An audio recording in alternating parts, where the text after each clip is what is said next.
இது ஒரு அரசு அலுவலகம், பதிவு அலுவலகம், நிறைய கூட்டம். இங்க வந்து காத்திருப்பவர்கள் வசதி படைத்தவர்கள் மட்டுமல்ல, ஏழைகள், விவசாயிகள், ஓய்வு பெற்ற முதியவர்கள், ஒரு வீட்டை வாங்கி வாழ்க்கையை தொடங்க நினைக்கும் இளம் தம்பதிகள், இப்படி பலவிதமானவர்கள். எல்லோருக்கும் ஒரே நிலை, கையில் கோப்புகள், மனதில் பதற்றம், எப்போது வேலை முடியும் என்றே தெரியாத காத்திருப்பு.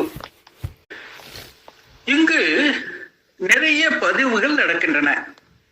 ஆனால் சில பதிவுகள் நடக்காமல் போகின்றன.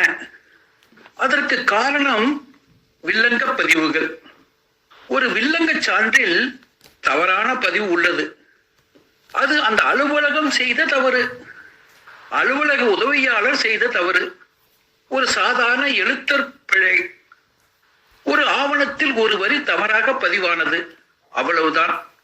ஆனால் அந்த ஒரு வரி திருத்தப்படுவதற்கு நீண்ட கால காத்திருப்பு ஒரு மனிதனின் வாழ்க்கையை பல ஆண்டுகள் பின்னுக்கு தள்ளுகிறது.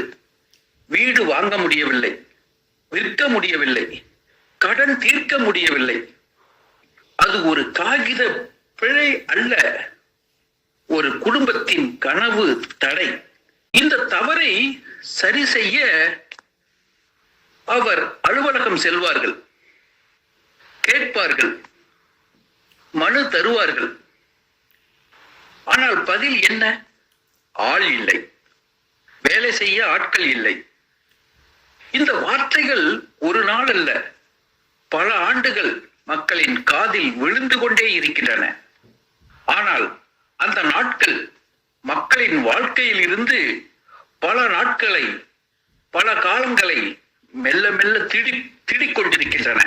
பதிவுத்துறை என்பது அரசுக்கு நல்ல வருமானம் தரும் மிக முக்கியமான துறை.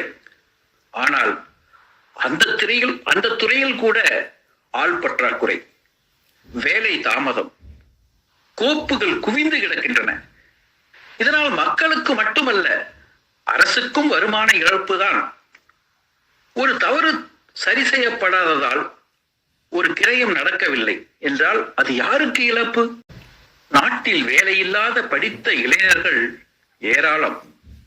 படித்த படிப்புக்கு வேலை இல்லை, கண்ணியமான வாழ்க்கை இல்லை. அதே நேரத்தில் அரசு அலுவலகங்களில் காலி இடங்கள் நிரப்பப்படாமல் கிடக்கின்றன. இது எப்படி சரியான நிலையாகும்?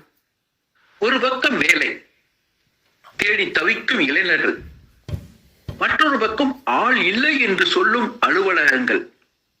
இந்த முரண்பாடு சரி செய்யப்பட வேண்டாமா? யார் சரி செய்வது? பல அரசு அலுவலகங்களில் தற்காலிக பணியாளர்கள் பணியமர்த்தப்படுகிறார்கள். பணி நிரந்தரம் இல்லை, எதிர்கால உறுதி இல்லை. அதனால் கடமை உணர்வும் பொறுப்பும் பல இடங்களில் சிதறுகின்றன. ஏனோ தானோ என்று கடமைக்கு வேலை செய்கிறார்கள். ஆனால் பணி நிரந்தரம் இருந்தால் அது ஒரு பணியாளரின் வாழ்க்கையை மட்டுமல்ல, பொதுமக்களின் வாழ்க்கையையும் அரசின் நம்பிக்கையையும் பாதுகாக்கும். நாட்டின் பொருளாதாரமும் கூட முன்னேறும்.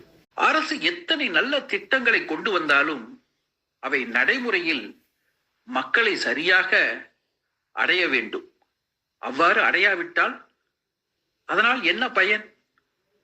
இது போன்ற நிர்வாக குறைபாடுகளை எதிர்கொள்கின்ற போதுதான் இந்த அரசு சரியில்லை என்று மக்கள் எண்ணுகிறார்கள்.